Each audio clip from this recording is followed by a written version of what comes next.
መስዋዕታችንን ቅዳሴያችንን አገልግሎታችንን ወዶ ይቀበልልን። የሚያሳድርን አምላክ በሰላም ያውልን።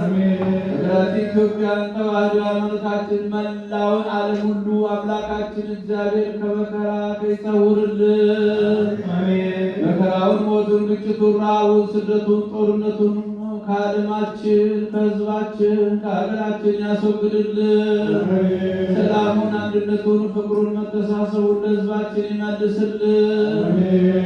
በመከራ የወደቁትን በመሪ በሆነ አገዛዝ ተይዘው በሰው ሀገር በእስር ቤት በጭንቀት ያሉትን ወገን በስደትና በምርኮ እንዲሁም ደግሞ ከቤት ንብረታቸው ተፈናቅለው በሜዳ የወደቁትን ወገኖቻችን ሁሉ አምላካችን እግዚአብሔር በቸርነቱ ወደ ሕይወታቸው ወደ ኑሯቸው ይመልስልን።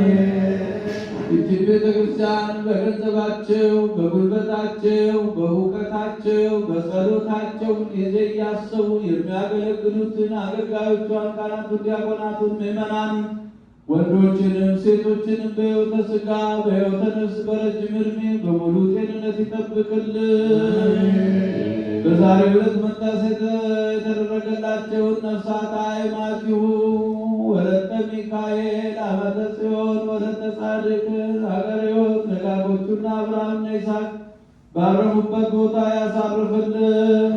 ቤተሰቡን ሁሉ ይጠብቅልን። በዛሬው ዕለት ሀብተ ወልድና ስመ ክርስትናን ያገኘውን ሕፃን ኃይለ ሚካኤል በጥበብ በእውቀት በሞገስ በረድኤት ያሳድግልን። ቤተሰቡን ሁሉ ይጠብቅልን።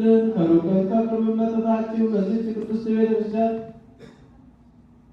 ያቀረባችሁን ጸሎታችሁን፣ ልመናችሁን፣ መባችሁን፣ ስጦታችሁን ተቀብሎ የልቡናችሁን መሻት ይፈጽምልን።